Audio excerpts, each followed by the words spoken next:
Hello viewers, আসসালামু আলাইকুম।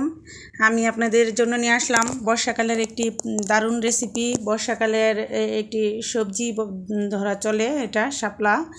হ্যাঁ, এটা তো ফুলও আছে এবং সাথে যেহেতু সবজি, তো এটাকে সবজি বলা চলে।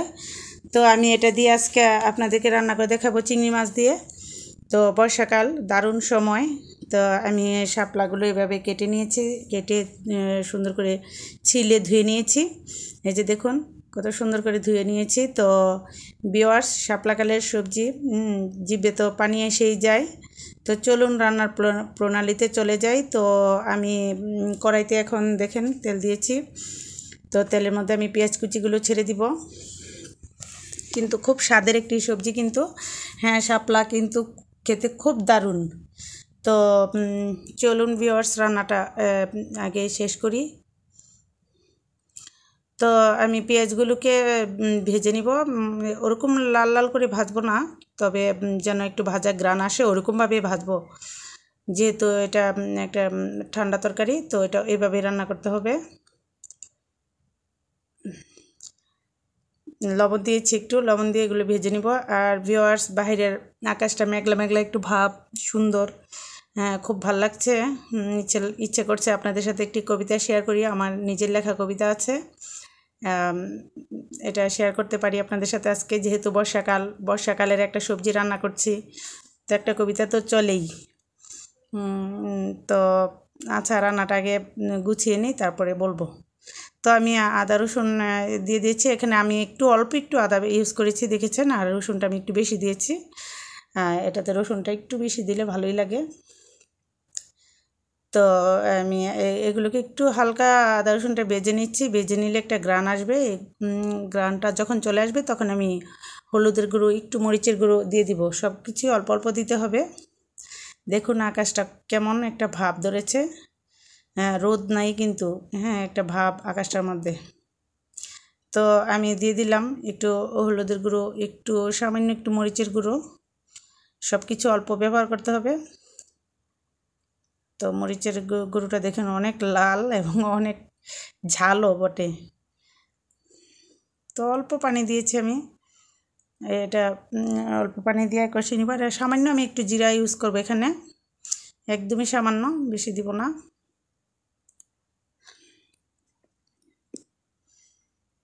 তো সামান্য জিরে দিয়ে দিলাম। তো এখন আমি ভালো করে কষিয়ে নিব। পেঁয়াজ বাটা আছে, আমি পেঁয়াজ বাটাটা একটু পরে দিব। আমি আগে চিংড়ি মাছগুলো দিয়ে দিব। চিংড়ি মাছগুলো দিয়ে একটু মনে হয় যে লাল লাল হয়ে আসবে, তখনই আমি পেঁয়াজটা দিব। কারণ পেঁয়াজটা দিলেই কিন্তু মশলাটা পুরোপুরি আসার সম্ভাবনা থাকে। আর পেঁয়াজটা একটু পরে দিলেই ভালো, কালারটা সুন্দর থাকে। তাই যে আমি পেঁয়াজটা দিয়ে দিয়েছি ভিউয়ার্স। তো আমি একটু পানি দিয়ে পেঁয়াজটাকে ভালো করে জাল করে নিব আর কষিয়ে নিব। মশলাটাও ভালো করে কষিয়ে নিব। তো দেখুন আমি কিন্তু একটু পানি দিয়েছি, দিয়ে মশলাটাকে কষিয়ে নিচ্ছি। তো এই কষানো মশলাতে কিন্তু আমি শাপলা দিয়ে দিব। কোনো রকম পানি ইউজ করি কিন্তু আমি শাপলা দিব না। শাপলা তো এমনি একটু পানি পানি, তো এই জন্য আমি দিব না। বর্ষাকালের সবজি দারুণ লাগছে আমার রান্না করতে ভিউয়ার্স। আমার বর্ষাকাল অনেক প্রিয়। আর বৃষ্টির আওয়াজ তো আমার কাছে অনেকই প্রিয়। বৃষ্টির আওয়াজ আমার অনেক ভাল লাগে। তো ভিউয়ার্স, এখন আমি এটা ঢেকে দিব না, যেহেতু এটা আমি নেড়েচেড়ে বারবার নেড়েচেড়ে রান্না করবো। এখন আমি ঢেকে দিব না, আর পরে পানি দেওয়ার পরে আমি ঢেকে দেবো এটা।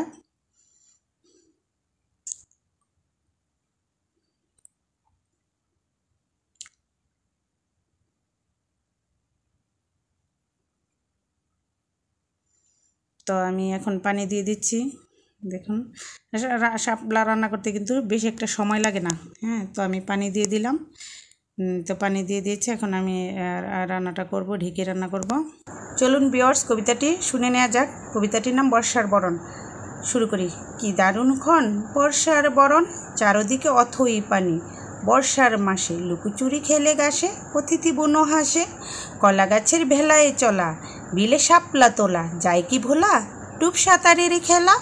বুনো গাছের ফাঁকে পানকুড়ির ছুটে চলা, উর্মির উচ্ছ্বাসের আওয়াজ, নাচে তার তীরের চারিপাশ, কখনো আকাশে নীল, কখনো মেঘে ঢাকা, দূর আকাশে উড়ে চলে এক জাগ বলাকা। উড়ন্ত বলাকারে যাক গিয়ে কোথায় লুকাস, কিচিমিচি করে কত চলে পিহকে দলে দলে। দিনমান হল বুঝি শেষ, সন্ধ্যার আবেশ, অম্বরের ভীষণ ভাব, বনিয়েছে রাতের আধার, হচ্ছে তারই অনুভব। ভিউয়ার্স, কবিতার পাশাপাশি কি সুন্দর একটা বৃষ্টি এবং বৃষ্টির আওয়াজ আপনাদেরকে উপভোগ করাচ্ছে বলুন তো। বৃষ্টির আওয়াজ শুনছেন নিশ্চয়ই। তো আমার রান্নাও হচ্ছে এদিকে। বৃষ্টিটা তো দেখলেন পুরাটাই। তো কবিতা কেমন লাগলো ভিউয়ার্স অবশ্যই কমেন্ট করে জানাবেন, কমেন্টে লিখে দিবেন, ভালো হলে ভালো, খারাপ হলে খারাপ, যেটাই হোক লিখে দিবেন। আর লাইক কমেন্ট শেয়ার তো অবশ্যই দিবেন। আর ভিউয়ার্স, আমার চ্যানেলটি প্লিজ সাবস্ক্রাইব করুন, তাহলে আমার নোটিফিকেশনগুলো আপনার কাছে চলে যাবে, আমার ভিডিও সবার আগে পেয়ে যাবেন। তো দেখুন আমার রান্নাটা কিন্তু অনেকটাই হয়ে এসেছে, আমি কাঁচামরিচগুলোও দিয়ে দিয়েছিলাম। তো এখন আমি ধনেপাতা, যেহেতু আমার ধনেপাতা লম্বা ধনেপাতাগুলো ওই যেটাকে বলে যে বিলাতি ধনেপাতা, ওইটাই ছিল আমার বাসায়, আমি ওইটাই ইউজ করেছি। ওইটা আমার লাগানোই ছিল আমার গেটের সামনে, তো ওখান থেকে নিয়ে আমি এটা ইউজ করেছি। তো আমার রান্নাটা প্রায় শেষ। তারপরে আমি সামান্য একটু সিদ্ধ হওয়ার জন্য, যে ধনেপাতাটা সিদ্ধ হতে যত সময় লাগে অতটুকু রাখবো আমি, শুধু কালারটা যেন নষ্ট না হয় সেটা খেয়াল রেখে রাখতে হবে। তো আমার রান্না তো প্রায় শেষ, আমি একটু আপনাদেরকে বেড়ে দেখাবো যে কেমন হয়েছে রান্নাটা। তো দেখুন ভিউয়ার্স, আমি একটু বেড়ে নিচ্ছি।